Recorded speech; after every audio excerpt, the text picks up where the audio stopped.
이것이 곧 사라가 누린 횟수라. 사라가 가나안 땅 헤브롯 곧 기랏 아르바에서 죽음에 아브라함이 돌아가서 사라를 위하여 슬퍼하며 애통하다가 그 시신 앞에서 일어나 나가서 헷 족속에게 말하여 이르되 나는 당신들 중에 나그네여 거류하는 자이니 당신들 중에서 내게 매장할 소유지를 주어 내가 나의 죽은 자를 내 앞에서 내어다가 장사하게 하시오. 헷 족속이 아브라함에게 대답하여 이르되 내 주여 들으소서. 당신은 우리 가운데 있는 하나님의 세우신 지도자이시니 우리 묘실 중에서 좋은 것을 택하여 당신의 죽은 자를 장사하소서. 우리 중에서 자기 묘실의 죽은 자 장사함을 금할 자가 없으리이다. 아브라함이 일어나 그 땅 주민 헷 족속을 향하여 몸을 굽히고 그들에게 말하여 이르되 나로 나의 죽은 자를 내 앞에서 내어다가 장사하게 하는 일이 당신들의 뜻일진데 내 말을 듣고 나를 위하여 수알의 아들 에브론에게 구하여 그가 그의 반머리에 있는 그의 막벨라 굴을 내게 주도록 하되 충분한 대가를 받고 그 굴을 내게 주어 당신들 중에서 매장할 소유지가 되게 하기를 원하노라 하매 에브론이 헷 족속 중에 앉아 있더니 그가 헷 족속 곧 성문에 들어온 모든 자가 듣는 데서 아브라함에게 대답하여 이르되 내 주여 그리 마시고 내 말을 들으소서. 내가 그 밭을 당신에게 드리고 그 속의 굴도 내가 당신에게 드리되 내가 내 동족 앞에서 당신에게 드리오니 당신의 죽은 자를 장사하소서. 아브라함이 이에 그 땅의 백성 앞에서 몸을 굽히고 그 땅의 백성이 듣는 데서 에브론에게 말하여 이르되 당신이 합당히 여기면 청하건대 내 말을 들으시오. 내가 그 밭값을 당신에게 주리니 당신은 내게서 받으시오. 내가 나의 죽은 자를 거기에 장사하겠노라. 에브론이 아브라함에게 대답하여 이르되 내 주여 내 말을 들으소서. 땅값은 은 400세겔이나 그것이 나와 당신 사이에 무슨 문제가 되리이까? 당신의 죽은 자를 장사하소서. 아브라함이 에브론의 말을 따라 에브론이 헷 족속이 듣는 데서 말한 대로 상인이 통용하는 은 400세겔을 달아 에브론에게 주었더니 마므레 앞 막벨라에 있는 에브론의 밭 곧 그 밭과 거기에 속한 굴과 그 밭과 그 주위에 둘린 모든 나무가 성문에 들어온 모든 헷 족속이 보는 데서 아브라함의 소유로 확정된지라. 그 후에 아브라함이 그 아내 사라를 가나안 땅 마므레 앞 막벨라 밭굴에 장사하였더라. 마므레는 곧 헤브론이라. 이와 같이 그 밭과 거기에 속한 굴이 헷 족속으로부터 아브라함이 매장할 소유지로 확정되었더라. 아멘. 하나님의 말씀입니다. 아브라함 신실한 하나님과의 동행 17번째 시간입니다. 믿음으로 값을 지불해야 확정된다 라는 제목의 말씀을 나누겠습니다. 자, 오늘 본문에는 이제 아브라함의 아내 사라의 죽음의 이야기가 나옵니다. 여러분, 배우자의 죽음은 인간이 받을 수 있는 가장 큰 스트레스라고 합니다. 스트레스 지수를 100으로 만점을 했을 때 정년 퇴직이 45점의 충격이고 직장에서의 실직이 47점, 이혼이 73점이라고 한다면 배우자의 사망은 100점이라고 합니다. 그러니까 아브라함이 받았을 그 충격을 여러분 가늠해 보실 수가 있겠습니까? 창세기 11장부터 믿음으로 아브라함과 사라는 함께 믿음의 여정을 해왔습니다. 사라가 127년을 살았다라고, 그러니까 여성으로서는 몇 년까지 살았는지 기록된 유일한 여성입니다. 127년을 살았어요. 그런데 이 사라는 아브라함의 이복 누이 동생, 그러니까 어릴 적부터 보고 자란 관계죠. 그러니까 길게 잡으면 정말 127년을 함께한 사이라고 할 수도 있겠습니다.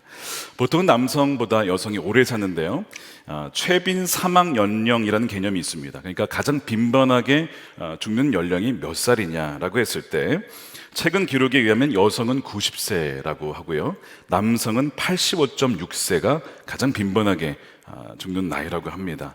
그러니까 보통 그래도 여성이 남성보다 한 4, 5년은 더 살게 되는데 사라가 먼저 죽게 됩니다. 이유는 정확히 알 수 없는데 아마도 사라의 그동안의 삶의 여정이 쉽지 않았기 때문은 아닐까라는 묵상을 하게 되었습니다. 그녀는 90세가 다 되도록 자녀가 없었죠.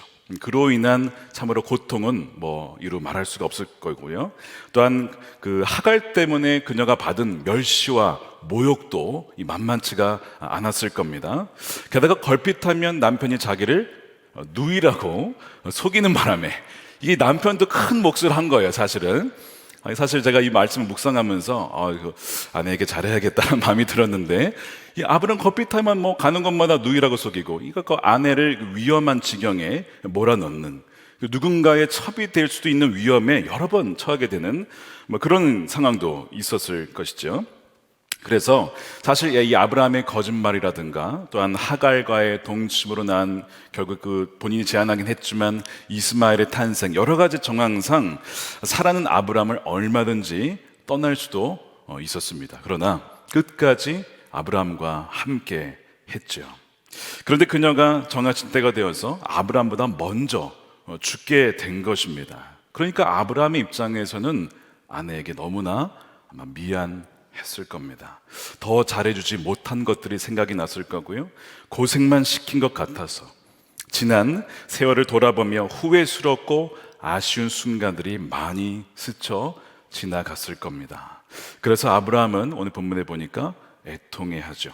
2절에 사라가 가나안 땅 헤브론 곧 기란 야르바에서 죽음에 아브라함이 들어가서 사라를 위하여 슬퍼하며 애통해한다. 언젠가 우리 모두에게는 죽음이 찾아오고 사랑하는 배우자의 죽음을 봐야 하는, 둘 중에 누가 먼저 보게 될지 모르겠지만 봐야 하는 때가 온다는 것이죠. 그러므로 여러분, 후회하기 전에 여러분 더 잘해야 합니다. 사랑해야 합니다. 사랑하는 것만 결국 남게 될 것입니다. 사라가 죽었다는 것은 단지 그녀의 죽음만을 의미한 것은 아니고요, 그녀가 생전에는 하나님의 약속을 온전히 누리지는 못했다라는 뜻이기도 합니다. 그러니까 다시 말해 사라는 그 아브라함을 통해 주셨던 너로 인하여서 큰 민족을 줄 것이다라는 약속을 온전히 누리지 못했죠. 너에게 땅을 줄 것이다라는 약속도 누리지 못한 채 죽음을 맞이했다라는 뜻입니다. 사실 사라가 지금 아브람과 함께 믿음으로 오랜 시간을 기다려왔습니다. 물론 이삭이라는 아들을 하나님이 주셨긴 했지만 하나님의 약속을 온전히 다 누리지 못한 채 죽었다는 뜻이죠. 그래서 히브리서 11장 13절 말씀을 이렇게 말씀을 해요. 이 사람들은 다 믿음을 따라 죽었으며 약속을 받지 못하였으되. 아마 여러분들이 이 말씀을 읽으시다가 이게 도대체 무슨 뜻인가 하신 분들이 계실 거예요. 아니, 믿음을 따라 죽었는데 왜 약속을 받지 못했지? 라고 궁금해하신 분들이 분명히 계실 겁니다. 그러니까 지금 이 사람들에는 아브라함과 사라가 포함이 되어 있어요. 그 앞절에 분명히 11절에 사라를 언급하고 있거든요. 그런데 약속을 받지 못했다라는 거예요. 자, 그러면 믿음을 따라 죽었는데 약속을 받지 못했다는 것은 하나님이 신실하지 않으시다는 뜻일까? 하나님이 약속을 이루지 않으셨다는 뜻인가? 하나님이 이루실 수 없으셨다는 뜻인가? 이런 궁금증이 드셔야 정상입니다. 그들이 믿음을 따라 죽었다는 것은 죽음의 마지막 순간까지도 믿음을 지켰다라는 뜻이거든요.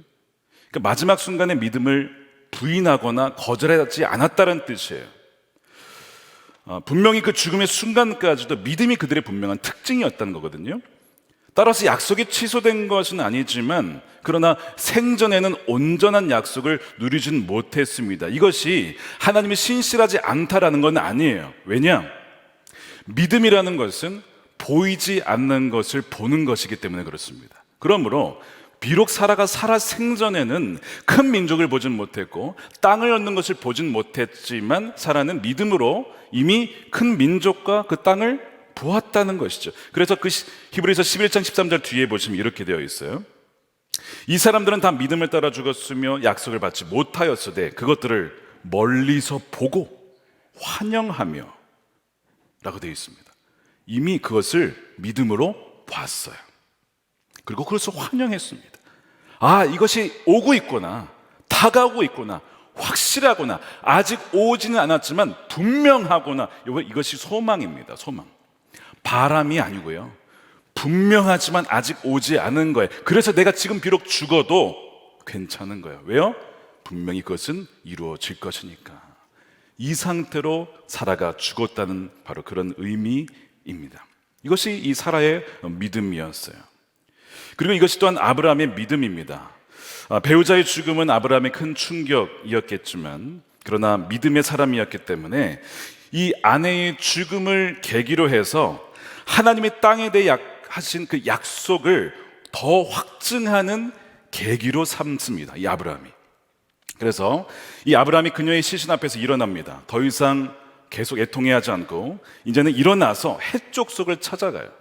그러면서 그들에게 내 아내를 매장할 소유지를 팔라라고 요청을 하죠. 그것이 4절입니다. 나는 당신들 중에 나그네여 거류하는 자이니 당신들 중에서 내게 매장할 소유지를 주어 내가 나의 죽은 자를 장사하게 하시오. 자, 여기서 중요한 오늘 단어가 나옵니다. 핵심 단어이에요. 이 소유지를 주어라고 하는, 달라라고 하는 이 단어가 히브리어 나탄이라는 단어입니다. 이것은 주다, give라는 그 뜻인데요. 문맥상 이런 의미가 됩니다. 문맥상 어떤 경우에는 이것을 팔라라는 의미가 돼요. 그래서 지금 사실 이 아브라함이 소유지를 달라라는 말은 그냥 달라는 게 아니고 나에게 당신들의 땅을 팔라라는 뜻입니다. 그래서 다른 번역에 보면 그것이 팔다라고 번역이 되어 있어요. 내가 값을 주고 사겠다는 거예요. 그런데 해족속은 뭐라고 하냐면 당신이 이미 우리의 이 지역의 이 지도자신데, 그러니까 나름 이 아브라함의 명성이 있었어요. 아비멜렉이 인정을 해줬기 때문에 우리의 지도자인데 무슨 이걸 이게 팔려고 하신다는 겁니까? 우리가 그냥 드리겠습니다. 그냥 당신의 아내를 저희가 하나의 그 굴을 드릴 테니까 거기에 장사를 하십시오 라고 하는 거예요. 그러니까 사실 아브라함의 입장에서는 손해볼 것이 전혀 없는 제안이죠. 근데 아브라함은 이상하게 그걸 거절을 하고요, 절을 합니다. 심지어는 7절에 보세요. 아브라함이 일어나 그 땅 주민 해족속을 향하여 몸을 굽히고, 이거는 90도 인사했다는 게 아니고요, 무릎을 땅에 닿고 절을 했다는 뜻입니다. 그러면서 그들에게 굳이 땅값을 지불할 테니 팔라라고 그렇게 말을 하는 거예요. 그럴 때 또 다시 해족속에서는 아니다, 이거는 그냥 우리가 장사할 수 있도록 땅을 굴을 내어줄 테니까 그렇게 하라. 아브라함은 아닙니다, 내가 사겠습니다. 계속 이 실랑이가 벌어지는 거예요. 그러다가 이 해족속 중에 이 에브론, 실제 땅 주인이 그 안에 있었어요. 그가 나서서 아브라함에게 그 땅을 드리겠다라고 하죠. 11절이죠. 내 주여 그리 마시고 내 말을 들으셔서 내가 그 밭을 당신에게 드리고, 나탄이에요. 그 속의 굴도 내가 당신에게 드리되, 나탄. 내가 내 동족 앞에서 당신에게 드리오니, 계속 나탄이 나와요. 그러니까 핵심 단어예요. 오늘 당신의 죽은 자를 장사하소서, 계속 이것을 쓰라는 거야. 이 땅을 그렇게 제안을 합니다. 우리 같았으면 역시 하나님의 은혜다, 와, 이거를 그냥 쓰라고 하네, 하나님이 예비하셔서, 이렇게 분명히 덥석 제안을 받았을 겁니다. 그런데 말씀드린 대로 이상하게도 아브라함은 그 제안을 받지 않아요. 받지 않고 다시 한번 몸을 12절에서 굽힙니다. 절을 하죠. 아브라함이 이에 그 땅의 백성 앞에서 몸을 굽히고 그 땅의 백성이 듣는 데서 에브론에게 말하여 이르되, 당신이 합당히 여기시면 청하건대 내 말을 들으시오. 내가 그 밭값을 당신에게 주리니. 자, 이것이 역시 또한 나탄입니다. 내게서 받으라는 거예요. 자, 여기서의 이 나탄은 주는 것이 아니라 값을 지불하다, 네, 의미로 쓰였습니다. 똑같이 나탄인데 이번에는 값을 지불한다는 의미를 쓰인 거예요. 그래서 영어로는 to pay, 지불을 하다.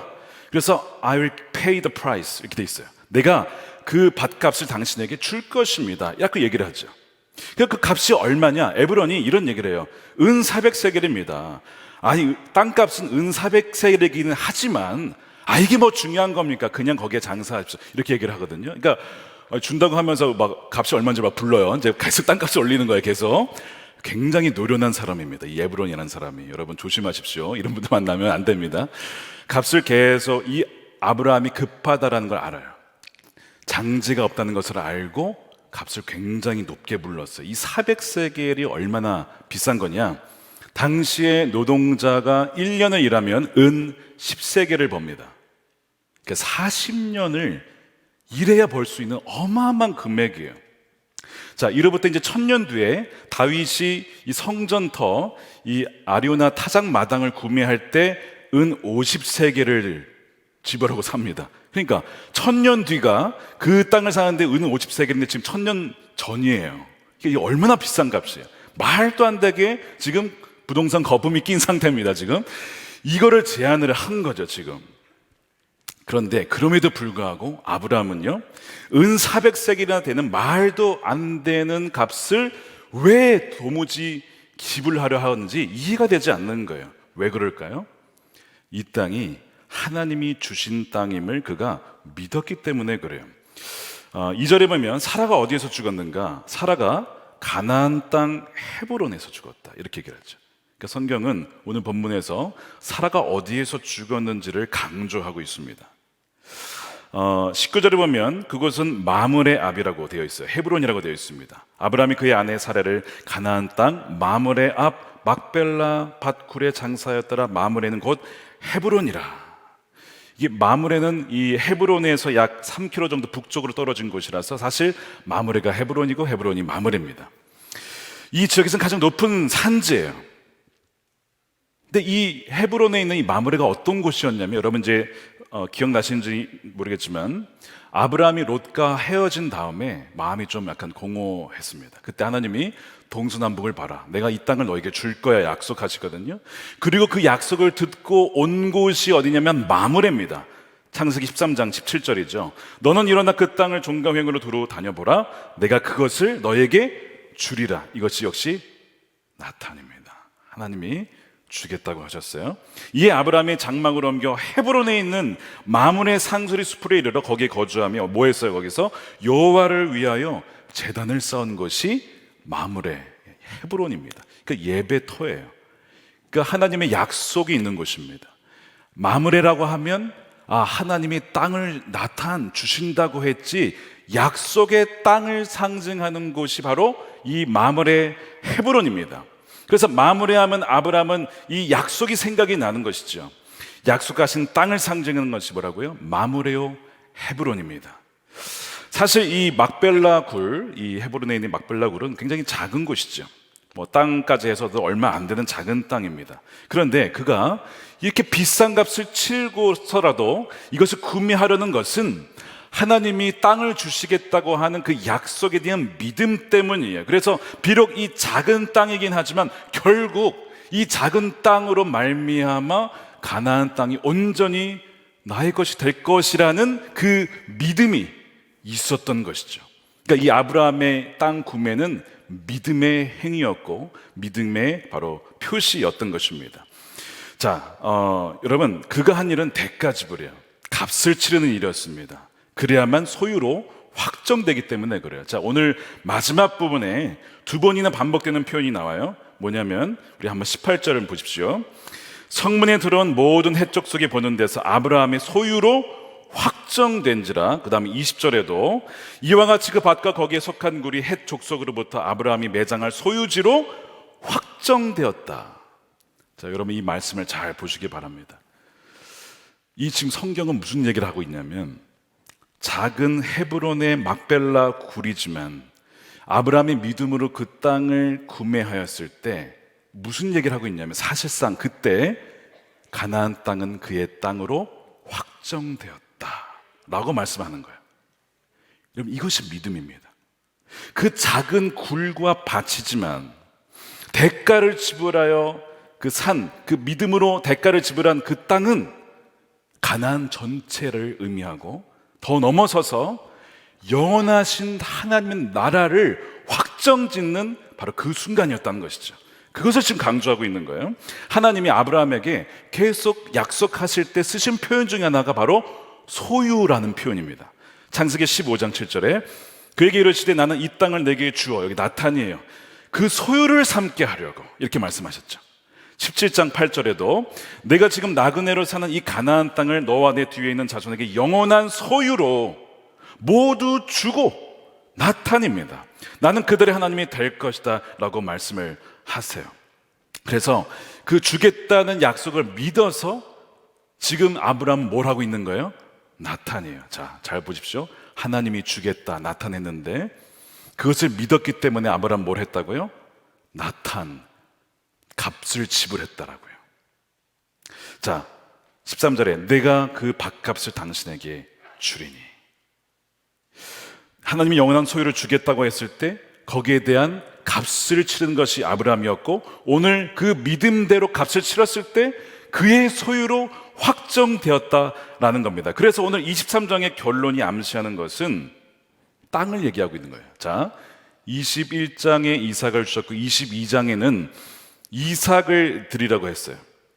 그러면서 그 후손에 대한 약속이 이어짐을 얘기하고 있고, 23장은 땅에 대한 약속이 지금까지는 좀 모호했는데 바로 오늘 이 땅에 대한 약속을 보여주고 있는 거예요. 그것이 이미 오늘 이 순간에 확정이 된 것이다라고 성경은 말하고 있는 거예요. 이 가나안 땅은요, 현세에서는 이 아브라함의 후손들이 앞으로 살아가게 될 하나님의 복을 누리는 땅이면서 동시에 영적으로는 하나님 나라를 상징하죠. 그것을 소유로 확정지었다는 겁니다. 여러분, 그 역사를 아실 거예요. 이스라엘이 1948년 5월 14일에 독립을 합니다. 거의 2000년 가까이 사라졌던 나라가 갑자기 독립을 하면서 생겼어요. 세계 역사상 이런 유례가 없습니다.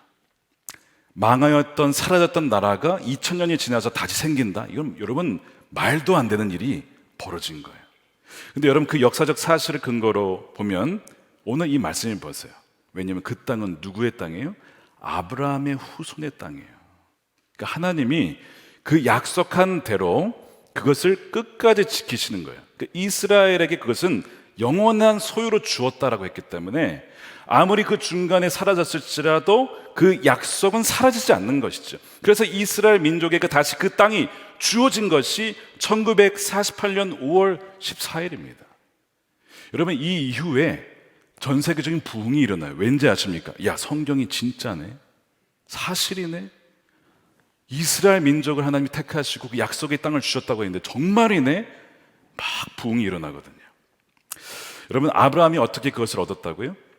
하나님이 주시겠다라고 하는 그 나탄의 약속에 뭐 했어요? 나탄으로 값을 지불했어요. 대가를 지불했어요. 그래서 22장은 독자 이삭이라고 하는 그 큰 민족이라고 상징되는 이삭을 하나님께 드림으로써 대가를 지불했죠. 근데 다시 얻었잖아요. 23장은 막벨라 굴이 상징하는 약속의 땅을 얻기 위해서 은 400세기라는 어마어마한 금액을 대가로 지불을 하고 뭘 얻는 거예요?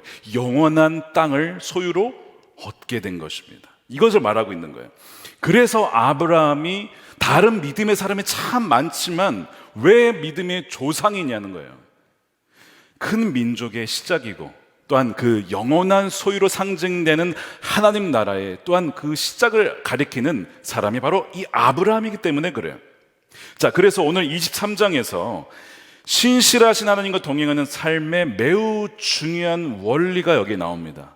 자, 값없이 우리에게 주시는 하나님의 은혜, 그 나탄이죠. 그 은혜는 하나님의 값없이 주시는 정말 은혜예요. 그런데 믿음으로 거기에 나탄, 값을 지불하면 약속이 확정된다라고 하는 것을 말하고 있는 거예요. 자, 여기서 아마도 혼동이 오는 분이 계실 거예요. 아유, 은혜면 은혜지 무슨 값을 지불합니까? 하나님이 다 값을 지불한 것이 은혜 아닙니까? 라고 생각하는 분들이 분명히 계실 거예요. 은혜와 대가 지불을 여러분 혼동하시면 안 돼요. 명확한 이 관계를 이해하셔야 됩니다. 왜냐하면 이것이 창세기부터 계시록까지 계속 이어지는 개념이에요. 하나님의 은혜와 약속과 대가 지불은 연결되어 있어요. 여러분, 누군가는 정말 그 은혜와 약속을 누리며 첫 때만이 아니라 다음 세대 대대로 누리는 사람들이 있고, 어떤 사람들은 그것을 누리지 못하고 살아가는가? 여러분, 이 차이가 뭔지 아십니까? 여러 가지 원인이 있지만 그 중에 하나가 뭐냐면 바로 약속에 대한 대가 지불이 있었는가 없었는가, 그 차이입니다. 이것을 그래서 이해하셔야 되는 거예요. 자, 은혜는 하나님이 자격 없는 우리에게 주시는 하나님의 선물이에요. 그게 은혜입니다. 예를 들어서 하나님께서 아브라함을 택하셨다. 여러분, 그 은혜입니다. 아브라함의 공로가 있어서가 아니에요. 하나님께서 큰 민족을 이루시고 또한 땅을 주시겠다 약속하신 것도 은혜입니다.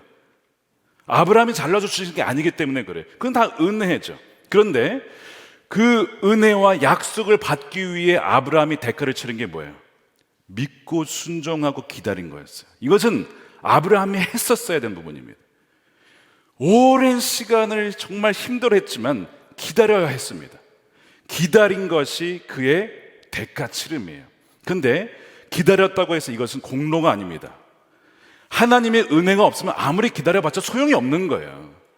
아무리 기다렸어도 하나님의 은혜, 그 이삭을 주지 않으면 소용이 없는 거예요. 그러나 그 약속하심에 반응해서 믿고 기다린 자에게 그것이 그의 것이 되는 거예요.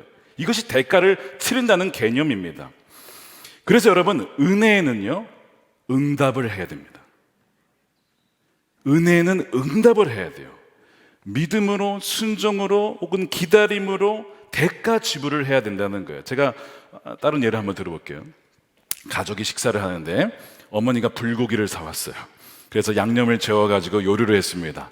자, 이 불고기는 은혜입니다. 왜냐하면 아이들이 와서 먹을 때 이 불고기 이제 소에 대해서 키우지도 않았고 또한 먹이지도 않았어요. 그리고 자기가 값을 지불한 것도 아닙니다. 엄마 아빠가 지불해서 가져온 거니까 아이들 입장에서는 전적인 것은 불고기는 은혜입니다. 그렇죠? 근데 이것이 그들의 것이 되기 위해서 뭐 해야 됩니까? 자, 불고기 먹으라 했을 때 방에서 나와서 식탁에 앉아야 됩니다. 그리고 자기 젓가락으로 불고기를 찍어서 입에 넣어서 소화를 시켜야 자기 것이 되는 거죠.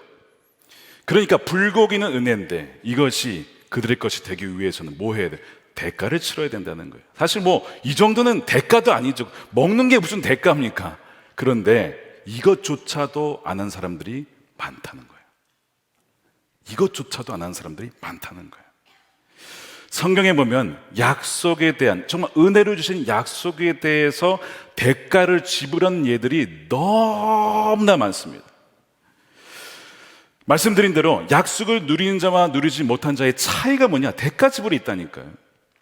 자, 또 하나 예를 들어볼게요. 예수님이 너는 나를 따르라 했어요. 예수님이 제자를 삼는 방식은 공개 모집이 아닙니다. 자, 선착순 30명 이게 아니었어요. 예수님은 선택하셨습니다. 너 나를 따라와. 너 날 따라와. 이게 예수님이 제자 삼는 방식이었습니다. 그런데 이런 일이 있었어요. 선택을 받는 것은 뭐예요? 은혜죠. 엄청난 은혜입니다. 근데 성경을 읽어보면 진짜 기가 막힌 일이 있는데 선택을 받았는데 여러 가지 조건을 걸면서 안 가요. 거기에 예수님이 불렀는데 그런 사람들이 있어요. 은혜가 되지 못한 거죠. 무슨 얘기를 하냐면 이해는 돼요. 장례를 치르게 해달라는 겁니다. 근데 그때 예수님이 뭐라고 하시죠? 너는 죽은 자를 장사하게끔 하고 사람들로 하고 너는 나를 따르라. 대가 지불하라는 거예요. 또한 누군가에게 또한 나를 따르라 했더니 가족과 작별하게 해주십시오. 이것도 뭐 그럴 수 있는 일이 아닙니까? 근데 뭐라고 하냐면 쟁기를 들고 뒤를 돌아보는 자는 내게 합당하지 않다. 너는 그 대가를 치를 수 있겠냐? 못하면 못 가는 거예요. 그러니까 은혜로 선택을 받았지만 거기에 응답해서 대가를 치지 않으면요 주님의 제자가 되지 못한다라는 말씀이죠. 또한 주님이 부자 청년에게 무슨 얘기를 합니까? 가진 것을 팔아라. 이 얘기는요 다 하지 않습니다. 사람들에게 누군가에게는 그것이 대가 지불로 요구되는 것이 있어요. 근데 뭐라고 해요? 근심하며 떠나가니라. 대가 지불을 못하겠다는 것이죠. 또한 보세요. 엄청난 은혜가 예비되어 있어도 사람마다 하나님께서 은혜를 주시고 약속을 주시지만 거기에 합당한 대가를 치르도록 하는 것이 다 달라요. 어떤 사람에게는 그것이 가족이고 어떤 사람에게는 자녀고 재정이고 야망이고 학업일 수도 있습니다. 명예일 수도 있습니다. 개인적인 이익 다 다릅니다. 그러니까 여러분 생각하셔야 되는 게 내가 주님의 은혜와 약속에 응답하기 위해서 내가 지금 치르고 있는 대가는 무엇이냐, 내가 지금 지불하고 있는 값은 뭐냐, 여러분 그걸 보셔야 돼요. 그것이 없다라고 한다면요 여러분 그 약속이 되지 못하고 은혜가 은혜되지 못한다라는 거죠. 그래서 하나님이 주시겠다라고 하는 이 나탄에는 뭘로 응답해야 되냐면 내가 값을 치르겠습니다라는 나탄으로 반응해야 그것이 정말 그의 약속으로 했던 것이 소유로 확정된다는 것입니다. 자, 오순절 성령 세례도 한번 예를 들어볼게요. 예수님께서 성령 세례를 약속하셨어요. 여러분 이건 은혜죠. 우리가 뭐 아무리 한다 하더라도 이걸 어떻게 우리가 만들어낼 수 있겠습니까? 공로로 얻을 수가 없는 거잖아요. 사도행전 1장 4절에 사도와 함께 모이사 그들에게 분부하여 이르시되 예루살렘을 떠나지 말고 내게서 들은 바 아버지께서 약속하신 것을 기다리라. 유아는 물로 세례를 베풀었으나 너희는 몇 날이 못되어 성령으로 세례를 받으리라. 놀라운 약속을 하셨어요. 그러니까 이거는 전적인 은혜죠. 자, 근데 이것이 은혜가 약속이 우리의 것이 되려면, 그들의 것이 되려면 뭘 해야 되죠? 대가를 치러야 됩니다. 두 가지 대가가 있었어요. 첫 번째는 예루살렘을 떠나지 말아야 했습니다. 핍박이 있을 수 있는 그 예루살렘을 떠나지 말아라. 위험을 감수해야 된다는 거예요. 두 번째가 있습니다. 기다리라는 것입니다. 마가의 다락방에 기다리라는 거예요. 이 두 가지 어려울 수도 있지만 그렇게 어려운 것도 아니에요. 성령 세례를 받는다는데 이 두 가지가 뭐가 그렇게 어렵냐고요. 몇 날이 못 되어서 사실은 열흘이었습니다. 근데 예수님이 몇 날이라고 하면서 정확한 날짜를 알려주진 않았어요. 내가 알려주지 않아도 계속 믿음으로 기다리겠냐라고 시험하신 거예요. 이것도 결국 열흘이 지났을 때 거기에 믿고 순종하여 떠나지 않고 기다린 120명은 성령 세례를 받습니다. 이것이 대가 지불이에요. 여러분, 어떠한 대가를 지금 지불하고 계십니까? 지금 대가를 치르지 않으면 은혜를 아무리 주셔도 그 사람의 것이 되지 못한다는 것이죠. 지난주 새벽기도 룻기를 우리가 이번 주에 묵상하면서 고엘 제도가 있었어요. 그러니까 룻이 지금 이제 뭐 남편이 죽고 나오미도 다 아들을 잃었기 때문에 이제 대가 끊긴 겁니다. 고엘 제도는 자기가 대신 그 가문을 이렇게 속량을 해서 대신 책임을 지겠다는 거거든요. 그래서 1순위가 있었어요. 룻을, 그러니까 나오미 그 룻을 책임질 수 있는 1순위의 사람이 있었는데 이 사람이 선택이 됩니다. 그러니까 얼마나 은혜예요. 야, 어쩌면 이게 메시아감이 될 수도 있는 뭐 그런 은혜인데 어떻게 하죠? 신발을 벗어 던져버려요. 나 이 대가 지불 못하겠다 이거죠. 부담이 된다 이거예요. 그 말씀입니다. 그래서 2순위가 누구냐? 2순위가 보았어요. 아, 그럼 내가 책임지겠다. 내가 대가를 지불하겠다. 그래서 족보에 올라간 거죠. 이 말씀을 잘 보시면요, 1순위가 있었다고. 1순위가. 그러니까 지금 우리 중에도 하나님이 1순위로 약속과 은혜를 주신 분들이 분명히 계실 거예요. 근데 여러분들이 거기에 대가의 지불을 하지 않으면요 2순위로 넘어갑니다. 이게 계시록에 보면 촛대가 넘어간다는 거죠. 그 말씀을 하고 있는 거예요. 그러니까 지금 우리에게 룻과 같은 어떤 사람이 여러분에게 있을 수 있습니다. 그러니까 여러분이 좀 부담은 돼, 이 사람. 아, 이거 좀 부담된다. 근데 내가 왠지 이 사람을 섬겨야 되고 도와줘야 될 것 같은데, 아, 부담이 되어서 혹시 지금 신발 던지고 있지 않습니까? 이렇게. 아, 나 너무 부담돼 해가지고, 야, 네가 해. 이래가지고. 여러분, 그게 편한 것 같지만 그 날아가는 신발 안에 하나님의 모든 약속과 복이 들어있을 수도 있어요.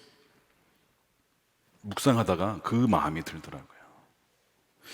예수님의 육신의 아버지 요셉을 생각해 보세요.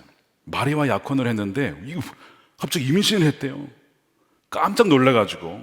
여러분, 이 사실을 요셉이 드러내지 않고 가만히 끊으려 했다라고 성경은 얘기를 합니다. 무슨 얘기냐면 같이 이제 안 살겠다는 거예요. 대신에 소문내지 않고. 사랑하는 여인이니까. 이건 분명히 이거는 바람난 거야. 다른 남자랑 잔 거야 이거는. 그래서 조용히 끊으려 했는데 꿈에 천사가 나타나죠. 아니다, 성령으로 잉태된 것이다. 이름을 예수라라. 뭐 이런 이제 말씀이 왔을 때 요셉이 결정을 내려야 했습니다. 하나님 말씀대로 내가 이 여인을 나의 아내로 계속 품을 것이냐. 그러면 다가오는 일이 뭐예요? 사람들의 멸시와 모욕과 명예를 다 잃어버린. 사람들이 그걸 믿겠냐고요. 그걸 안 믿죠. 야, 아직 결혼도 안 했는데 임신했대 이러면서 막 결혼 전에 어쩌고 막 이러면서 그런 수치와 모욕을 감수할 것이냐, 아니면 자신의 명예를 지키기 위해서 그녀를 떠나보낼 것이냐. 이 선택의 기로에서 첫 번째, 내가 내 명예, 사람들이 나를 어떻게 보는지에 대한 그 모든 것을 대가 지불하겠다. 그 요셉이에요. 그래서 성경 뭐로 가죠? 요셉은 의로운 사람이다. 그 대가 지불을 인하여서 하나님 나라를 그는 이미 얻은 거예요. 그러니까 우리도 사람들이 나를 어떻게 볼까 때문에 대가 지불을 하지 못하고 담대히 나가지 못하는 분들이 분명히 계실 거예요. 그럼 말씀을 전할 때도요, 야, 이렇게 말했다가 사람들이 이런 하는 거 아니야? 아, 이거 너무 센 말씀 아닌가? 이런 생각이 들 때가 있어요. 목회자도. 이 사람을 생각하는 거거든요. 근데 그게 아니라 주님, 이것이 정말 주님이 주신 말씀입니까? 사람이 뭐라 하든 주님이 주신 말씀이라면 은혜와 사랑 안에 그 진리를 담아서 전하겠습니다. 여러분, 그렇게 돼야 되거든요. 여러분, 이 요셉은요, 그것을 기꺼이 대가 지불을 함으로써 그 나라를 얻었다는 거예요. 은혜는 거저 주어지는 것이지만 그 은혜가 되려면 합당한 대가 지불이 있어야 된다는 거예요. 하나님 약속이 나탄으로 주시지만 그 나탄의 나탄으로 값을 지불함으로 응답할 때 그 소유가 확정됨을 여러분 믿으시기를 축복합니다. 이것이 성경적인 원리예요. 그래서 아브라함은 그 비싼 은 400세겔을 기꺼이 내가 주고서라도 이 가나안 땅, 이 마므레 앞 헤브론을 내가 사겠다라고 그렇게 굽신거리며 절을 하면서까지 그 땅을 얻게 되는 것이죠. 근데 여러분 보세요. 은 400세겔, 이 많은 돈이 도대체 어디서 났을까? 여러분, 어디서 났을까요, 이것이? 그랄에서 얻었습니다. 그랄에서. 창세기 20장 16절입니다. 사라에게는 이렇게 말하였다. 이제 그 아비멜렉이죠. 나는 그대 오라버니에게 은 1000세겔을 주었어. 이것은 그대와 함께 있는 여러 사람에게서 그대가 받은 부끄러움을 조금이나마 덜어보려는 나의 성의의 표시요, 그대가 결백하다는 것을 모두가 알게 될 것이요. 자, 하나님께서 아브라함에게 은혜를 주셔서 아브라함이 거짓말을 했음에도 불구하고 아비멜렉이 뭐라고 하냐면 그는 나의 선지자다. 아니, 그것도 엄청난 은혜인데 그것만이 아니라 은 1000세겔을 줬어요. 그러면서 아비멜렉이 자신의 결백을 주장하면서 이거를 아브라함에게 줍니다. 근데 당신도 마찬가지로 결백하다는 것을 모두가 알게 될 것입니다. 그 은 1000세겔이 이미 주어졌어요. 그 중에 400세겔을 낸 거거든요. 이게 무슨 얘기냐면 하나님의 약속과 은혜를 주신 나탄에 대해서 우리가 값을 치러야 된다 그러는데 값을 치를 수 있는 힘도 이미 주님이 주셨다는 것입니다. 이것을 말하는 거예요. 이미 우리에게 힘을 다 주셨어요. 우리가 응답할 수 있는 것조차도 하나님의 은혜고요, 회개할 수 있는 것도 하나님의 은혜고요, 기도할 수 있는 거, 헌금할 수 있는 거, 섬길 수 있는 거, 선교할 수 있는 거, 이 모든 것이 우리에게 주신 거예요. 그것을 믿으면요, 아까운 게 아니라 하나님이 나에게 다 주셨지, 이미 다 주셨는데 당연히 대가 지불을 해야지, 그렇게 응답해 나갈 수가 있다는 것입니다. 여러분, 우리는요, 나탄 믿음으로 드리기만 하면요, 그 약속이 소유로 확정된다는 것입니다. 설령 우리 생애에서는 그 약속의 온전한 모습을 다 보지 못할 수도 있어요. 예를 들어서 독립군들 많은 분들이 희생을 했습니다. 나라의 광복을 보지 못한 채 죽었지만 그들은 믿음으로 그 날을 본 거 아닙니까? 여러분, 다윗이 처음으로 왕이 된 곳이 바로 이 헤브론입니다. 그러니까 이 아브라함과 이삭과 야곱과 이 신앙의 중심지가 헤브론이고, 다윗의 시작이면서 남유다의 수도가 되면서 이 이스라엘의 역사의 시작이 헤브론이에요. 그러니까 이 헤브론은 하나님 나라를 상징하는 이스라엘의 시작이라는 상징성을 가진 곳입니다. 아브라함의 믿음대로 된 거예요. 그가 대가를 치렀기 때문에 실상 바로 이날 그 땅은 그의 것이 확정된 것입니다. 여러분, 주님과 동행하며 주님에 의해서 쓰임받고 싶은 분들 많으실 겁니다. 그러면 여러분 뭘 해야 돼요? 믿음으로 대가 지불을 해야 돼요. 여러분이 지금 하고 있는 나탄, pay the price, 무엇을 대가 지불을 하고 계십니까? 여러분이 대가 지불을 해야 될 막벨라 굴은 뭐냐는 거예요. 각 사람에게 맞게, 각 사람의 믿음의 수준에 맞게 대가 지불을 하나님은 원하십니다. 한 2년 전에 한 대학교의 한 연구소에서 기독 청년 700명을 대상으로 설문조사를 했습니다. 이 시대에서 최고 가치가 무엇이냐? 92%가 돈이라고 기독 청년이 얘기를 했어요. 착한 사람이 손해보는 시대라고 85%가 답을 하면서 이런 얘기를 합니다. 기독 청년 40%가 성경대로 살면 사회에서 성공할 수 없다라고 답했어요. 무슨 얘기냐면 말씀대로 대가 지불을 하는 것은 손해다라고 여기는 것이 10명 중에 4명이라는 뜻이죠. 기독 청년이 그렇게 답했어요. 저는 왜 그들이 그렇게 생각했을까? 그 주위에 그분들이 무슨 얘기를 하냐면요, 성경대로 사는 사람이 별로 없다라고 답한 비율이 61%래요. 그러니까 자기 주변의 10명 중에 6명은 말씀대로 살지 않는 그리스도인입니다, 이런 얘기를 한 거거든요. 그러니까 그걸 보면서 자란 이 젊은이들이 무슨 얘기를 하냐면, 우리 믿음의 전 세대에서 정말 말씀을 믿고 그 가치를 믿기 때문에 대가를 지불한 사람은 거의 찾아볼 수가 없습니다. 그러니까 이런 답변이 나오더라는 것이죠. 사실 저는 이걸 보면서 이게 청년의 책임이 아니라 이 어른 세대의 책임 아닌가. 이게 사실은 크리스천의 성공은 말씀대로 살다가 망해도 그게 성공 아니냐. 그게 사실 성경에서 말하는 거잖아요. 아니, 말씀대로 살다가 정직하게 운영하다가 망했어. 그거 좀 귀한 거 아니냐 이거예요. 그것을 보여줄 수 있는 사람이 있다면 정말 가치 지불하고 말씀대로 살겠죠. 그런데 그런 확신이 없고 그렇게 살아가는 이들이 너무나 적다라는 것. 그러니까 다 세상과 똑같이 살아가게 되는 거예요.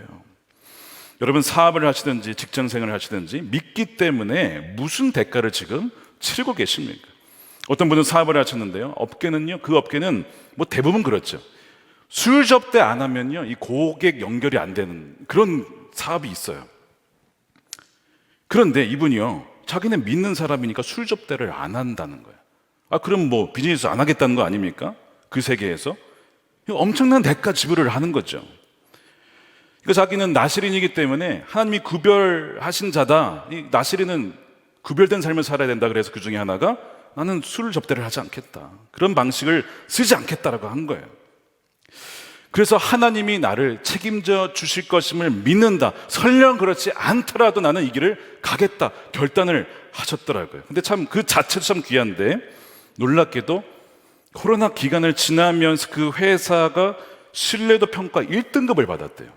그러니까 정직하다, 이 사람은 믿는 사람이야, 이 사람은 정말 믿는 대로 해라고 하는 그 신뢰가 쌓이면서 1등급을 받으니까 정말 믿을 수 없는 그 고객, 그 기업이 연결이 되고 뭐 이런 일들을 경험했다라는 그런 간증을 들었습니다. 그러면서 그분이 계속 고백을 해요. 하나님 감사합니다, 하나님 감사합니다, 그런 고백을 하시던 거예요. 제가 그걸 들으면서 대가 지불이구나, 대가 지불이다 라는 생각을 했습니다. 저는 이 대가 지불에 대한 말씀을 묵상하면서 고등학교 1학년 때 생각이 났습니다. 저는 고등학교 1학년 때 예수님을 인격적으로 여름에 만나고, 그해 가을에 제가 다니던 고등학교 기독교부 동아리에 차기 회장으로 선출이 됐습니다. 그 다음 연도부터 이제 회장으로서 이제 선교이 되는 거예요. 근데 놀라운 일은 뭐냐면 그 다음 해부터 기독교 동아리가 사라지게 됐다는 겁니다. 아니, 저는 회장으로 선출됐는데 다음 해부터 없애겠다는 거예요. 왜냐? 그 학교가 불교재단 학교니까. 불교재단 학교에 왜 기독교 동아리가 있느냐라고 하면서 내년부터는 기독교 동아리 없애겠다, 이렇게 공포가 돼버린 거죠. 학교의 결정이니까 뭐 어떻게 하겠습니까? 근데 저는 회장이 되었어요. 부회장도 있어요, 찬양부장도 있어요, 기도부장도 있어요. 부장은 다 세워놨는데 없어졌어, 동아리가. 그때 예수님을 인격적으로 만난 지 얼마 안 됐지만 그래도 믿음의 가문에서 자랐기 때문에 든 마음이 있었어요. 주님, 공식적인 기독교 동아리는 없어졌지만 우리가 예배 재단을 포기하지 않겠습니다. 그래서요, 점심시간에 음악실에 모여서 찬양하고 기도했어요. 몰래 했는데 뭐 봐도 괜찮다라는 마음으로 모여서, 소수지만 그 뭐 부장으로 뽑혔으니까 어떻게 해야 될 거 아니에요. 어쨌든 너 사명 괜히 주는 거 아니야? 이러면서 제가 막 그러면서 이제 모여가지고 한 4-5명이 모여서 음악실에서 예배하고, 그 소문을 들은 어떤 분께서 그 학교 앞에 교회가 있었는데 교회에서 모임을 할 수 있도록 열어주셔서 1년 동안을 지하교회 언더그라운드 철치를 하게 된 거예요. 그렇게 1년을 지냈는데요, 사실 그 기독교 동아리가 없어지는 것 때문에 저희 전 회장님은 저희 1년 선배지만 머리 삭발을 당했습니다.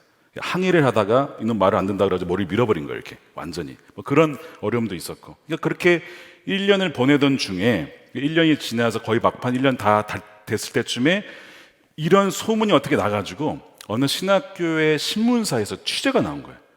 그러니까 약간 이것이 약간 종교 탄압 아니냐 이런 식으로. 그래서 그냥 있는 그대로 인터뷰를 했는데 그게 기사가 나갔고, 결국에는 그 다음 해부터 다시 부활. 그래서 아니 그 제가 한 게 아니라 정말 하나님께서 그 과정을 인도해. 저는 이제 그러고 나서 다른 학교로 전학을 갔어요 또.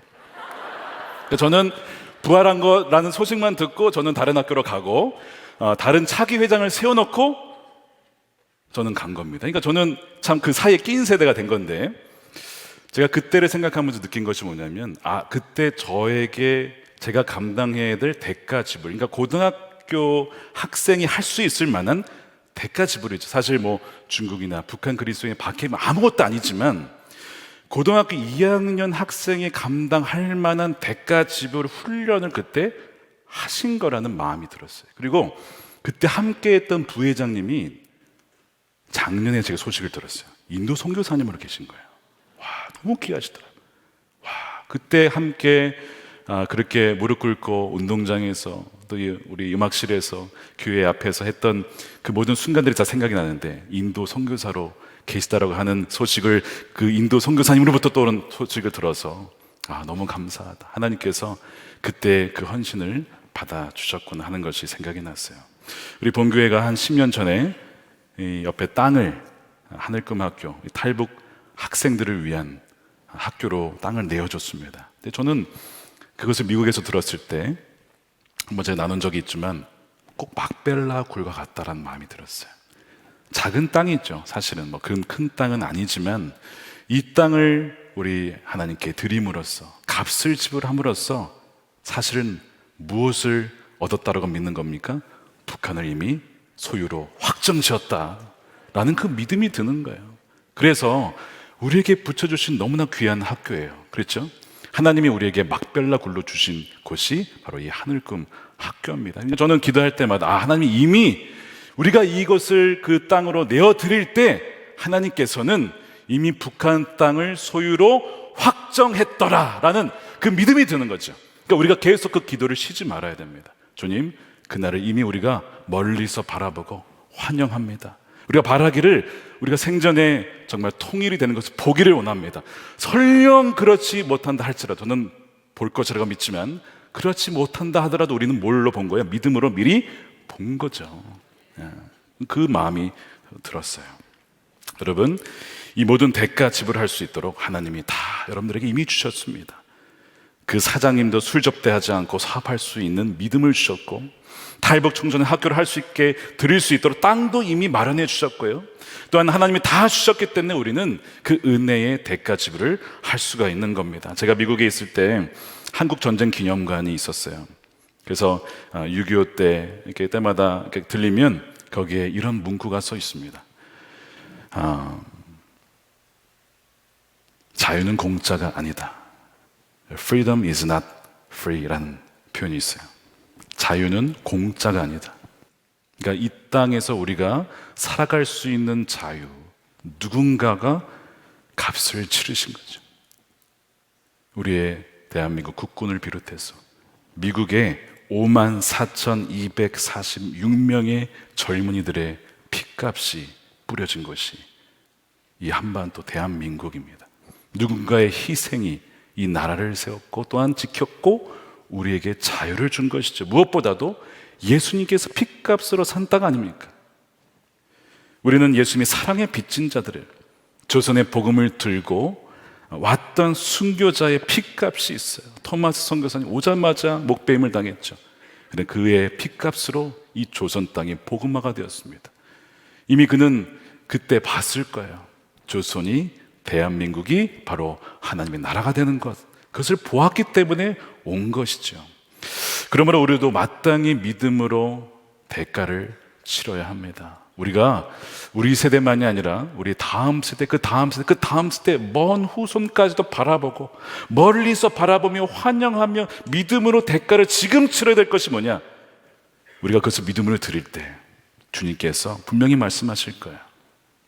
너희가 기도하고 바라고 원하던, 그리고 기다렸던 그 약속이 너희가 오늘 그 대가를 치른 날 확정되었다 라고 말씀하신 줄로 믿습니다. 사랑하는 여러분, 하나님과 동행하는 삶은 결국 믿음으로 값을 지불하는 삶입니다.